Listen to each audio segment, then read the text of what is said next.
Voilà, hier le 21 février 2024, l'axe Rabat-Madrid s'est encore renforcé. Il a été même bétonné, pour reprendre l'expression de certains analystes et observateurs des relations maroco-espagnoles.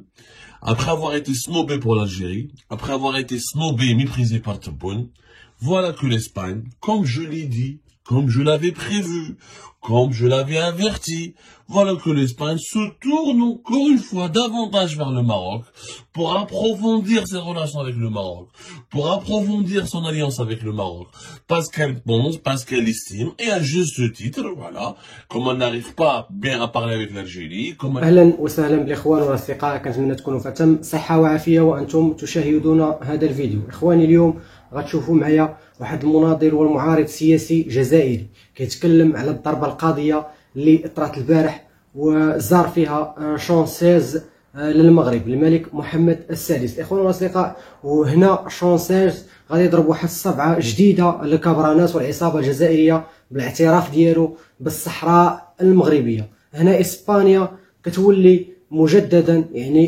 تقول الكبرانات والعصابة الحاكمة في الجزائر بلي أن الصحراء صحراء مغربية، وهذا الشيء اللي غادي يعرف يعني واحد التطور كبير بين العلاقة ما بين الجزائر والمغرب وإسبانيا. الإخوان والأصدقاء، هذا السياسي والمعارض الجزائري غيتكلم بالتفاصيل على هذه القضية اللي شعل فيها العافية بزاف.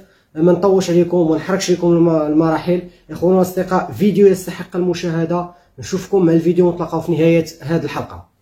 Le 12 février, même pas 10 jours, 9 jours à peu près, une semaine, le 12 février 2024, l'Espagne et l'Algérie devaient se réconcilier avec cette visite importante du chef de la diplomatie espagnole, José Manuel Alvarez, qui devait venir à Alger, qui devait être reçu par Abdelmajid Tebboune dans une audience officielle qui devait être accordée, au cours de laquelle l'Algérie et l'Espagne devaient commencer un processus de réconciliation pour tourner définitivement la page d'une année et demie de crise, de guerre froide politique et diplomatique, d'un bras de fer et de sanctions économiques décidées par l'Algérie à l'encontre de l'Espagne.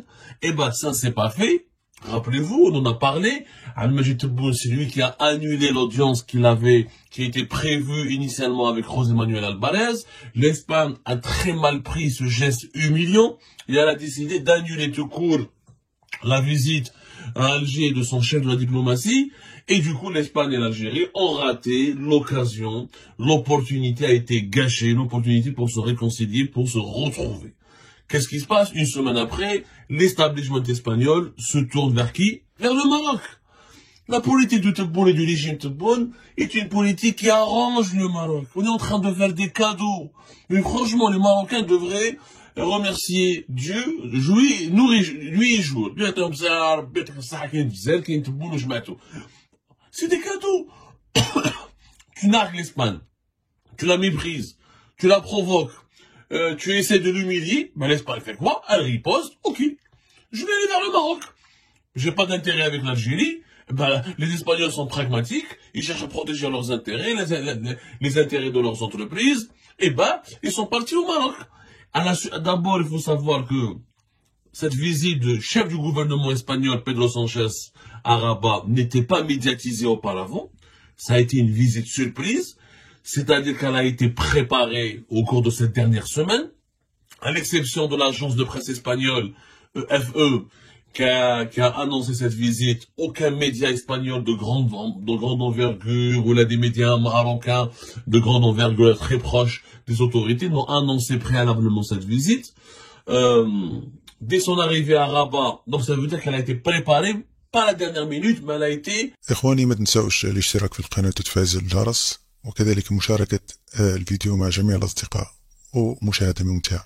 Se sont organisés avec les autorités espagnoles pour organiser un événement qui renforce leur alliance, et le Maroc a voulu certainement rassurer l'Espagne. Les Marocains ont été très intelligents. En fait, les Marocains, ils font quoi? Ils font rien. Ils attendent les maladresses du régime algérien et eux, ils s'adaptent aux maladresses. Je trouve un adversaire qui fait que des conneries, il fait que des bêtises. À chaque temps, tu attends juste à ce qu'il fasse une bêtise, et toi, tu vas en tirer profit de cette bêtise. Voilà ce que fait le Maroc. Il tire profit des bêtises du régime algérien. Les Marocains, donc, ils ont entendu ce qui s'est passé après le 12 février. Ils ont bien vu la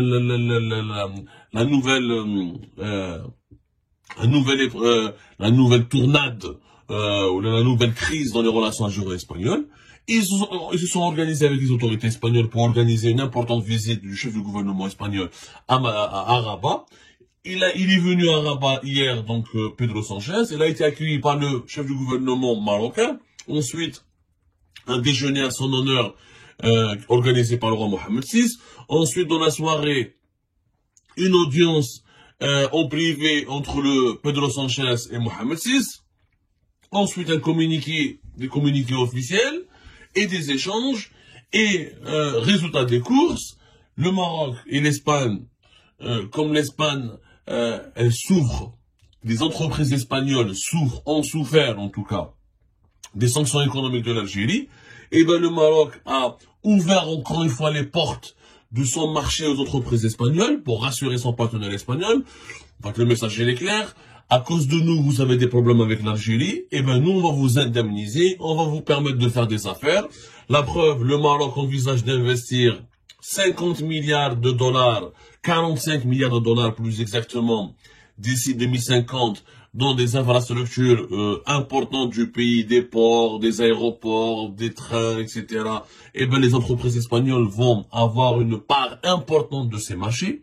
Un exemple, le Maroc a lancé un appel d'offres pour acheter 150 wagons de trains de moyenne distance pour une valeur de 1,6 milliard d'euros. Là, les entreprises espagnoles qui étaient exclues de ce marché ont été associées, ont été invitées à participer à ce marché. Le Maroc aussi envisage de faire une nouvelle ligne de TGV de 1300 km entre Oujda et Agadir et moderniser plusieurs de ces ports et de ces aéroports. Et là, les entreprises espagnoles ont été conviées à participer à ces projets-là et à ces marchés, à candidater, à concourir pour ces marchés. En clair, le Maroc va réserver une partie de ces 45 milliards d'euros qui seront investis à des entreprises espagnoles. C'est la promesse et l'engagement qui a été fait par le Maroc à l'Espagne. Donc, c'est l'objectif de cette visite. Pedro Sanchez n'est pas venu au Maroc pour danser, ou là pour manger du couscous, ou là pour manger une pastilla, ou là, etc. Il est venu pour défendre les intérêts de son pays. Et les intérêts de son pays, c'est les intérêts de ses entreprises. Le Maroc a consolidé son alliance avec l'Espagne en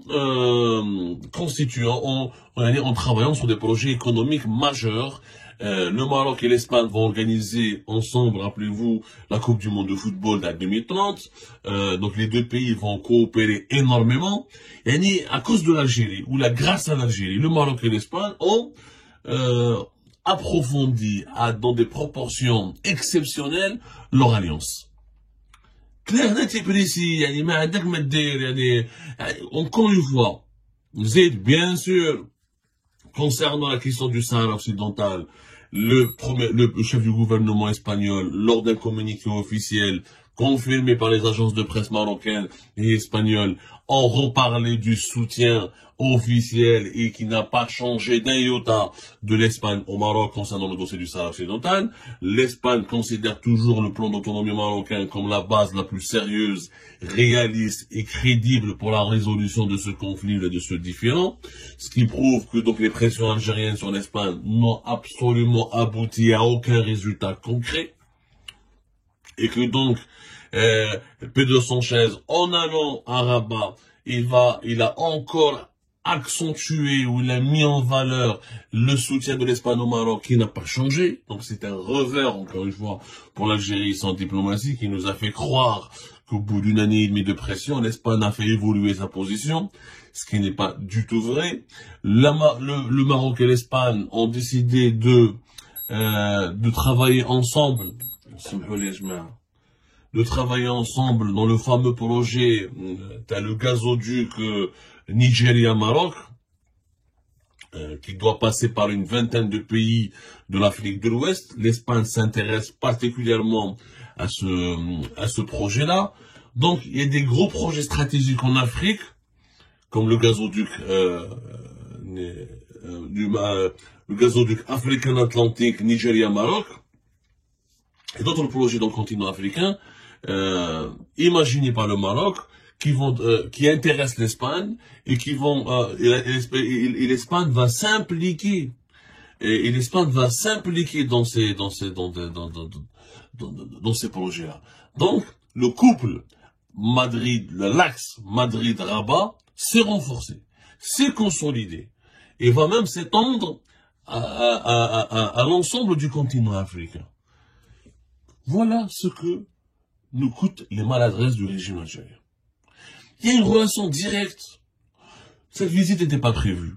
Elle n'était pas annoncée. Elle a été préparée durant cette dernière semaine. Et ça se voit dans son déroulement, dans son organisation. C'est une riposte au geste, à l'attitude de l'Algérie par rapport à l'annulation de la visite de José Manuel Alvarez à Alger. Ça se voit. C'est-à-dire que le Maroc et l'Espagne s'affichent ensemble pour dire, voilà, nous n'avons pas peur de l'Algérie. L'Algérie, c'est elle qui sème le trouble dans la région. C'est elle qui ne veut pas de la paix dans la région.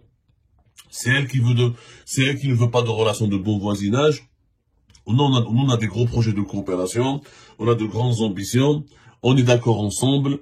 Et on a une harmonie, il y a une harmonie dans notre relation. Il n'y a pas de problème.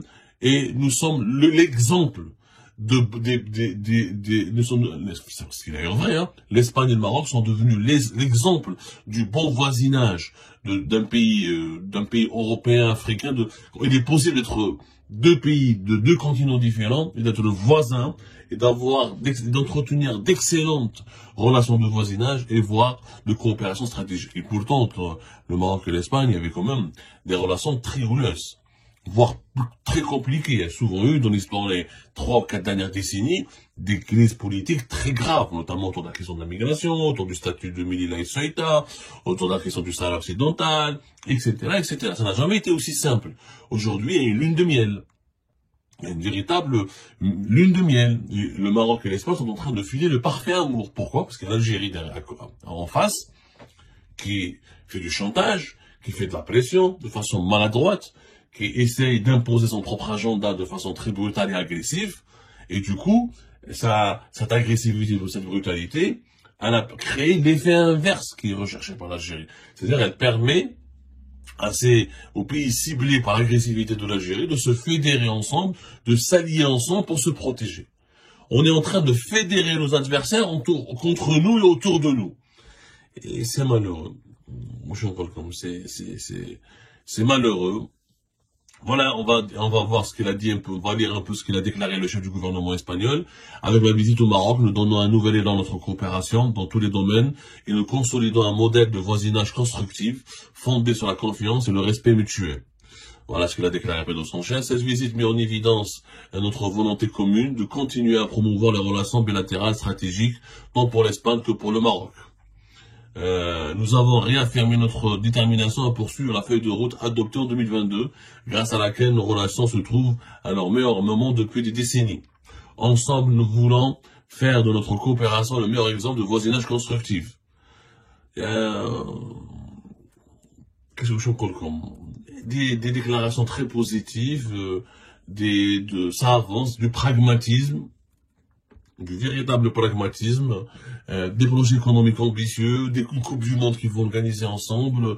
Et l'Espagne, le Maroc, sincèrement, on n'a même pas réussi à établir un projet intéressant avec un pays important. On a pratiquement, on parle de rien, on parle du Sahara occidental, on parle de la Palestine, au niveau du développement, il n'y a plus rien, on n'a plus aucune ambition. Il y a nos voisins font des TGV, organisent une Coupe du Monde, s'ouvrent sur le... مشاهدي الكرام، مشاهدي قناة زاوية الحدث، كنتمنى تكونوا في أتم صحة وعافية. الإخوان والأصدقاء، كما شفتوا معايا الفيديو كيفاش أن المناضل والسياسي الجزائري كيتكلم على الزيارة اللي قام بها شونسيز للمملكة المغربية وبالخصوص للملك محمد السادس. الإخوان والأصدقاء، هنا هاد الضربة موجعة اللي واجهتها الجزائر، يعني بواحد الضعف اللي دائما كيبان على العصابه الحاكمه في الجزائر. اخوان واصدقاء، مره اخرى شونسيز، الحكومه الاسبانيه كتعترف بمغربيه الصحراء. هذه القضيه هذه اللي مازال لحد الان الجزائر مابغاش تصرف لها كاع مره. فالمراره ديال الاعترافات المتتواليه بالصحراء المغربيه كتخلي الجزائر انها تدخل في واحد الصراع بين يعني المجتمع المغربي والمجتمع الجزائري، وكتبغي تحول يعني هاد الصدمات المتتاليه للشعبين بالخروج ديال بعض الاعلاميين التابعين للتفاهه الجزائريه باش يقولوا شي هضره على المغرب ويحرضوا على المعاداه للمغرب. فكما شفتوا اخر مره خلات مختار مديوني كيتكلم وكيتحدث في احد القنوات ديال العار الجزائريه على وكيحرض ايضا على ان البوليزاريو يجب يعني ان تقصف وتشن الحرب على المغرب داخل المدن المغربيه مثل كازابلانكا، مراكش، الرباط. الاخوان والاصدقاء، هذا كيعبر على الحقد الدفين لهذه العصابه للمملكه المغربيه الشريفه اللي تبارك الله بالسياسين ديالها وبالحنكه ديالها وبالامور يعني اللي كتمشى بها، والقانون الداخلي ديال البلاد اللي مشينو بزاف ديال الاطر اللي في المستوى، والسياسيين اللي عندهم واحد تبارك الله الحنكه في العمل ديالهم، وبالحكمه ديال المملكه المغربيه والملك محمد السادس كنستطيعوا دائما اننا نتغلبوا على هاد الناس وعلى هاد الفاسدين اللي كيحاولوا انهم يطيحوا المغرب في واحد المتاهات اللي يبغيو لنا بها الفتنه لداخل في بلادنا. الاخوان والاصدقاء، اكيد التعاليق ديالكم يعني الاعجابات ديالكم مهمه بالنسبه للقناه، فغيخلي الفيديو يطلع لبزاف المغاربه فيما كانوا في العالم. هكا الفيديو غادي يتشاف وغادي يعرفوا الناس الحقيقه ديال هاد العصابه ومع من حشرنا الله في الجوار. اخوان الاصدقاء، ما نطولش عليكم، باقي فيديوهات جداد. اللي مازال ما اشتركش يشترك في القناه باش يوصلوا اي فيديو حطيناه جديد. نشوفكم في باقي الفيديوهات. السلام عليكم.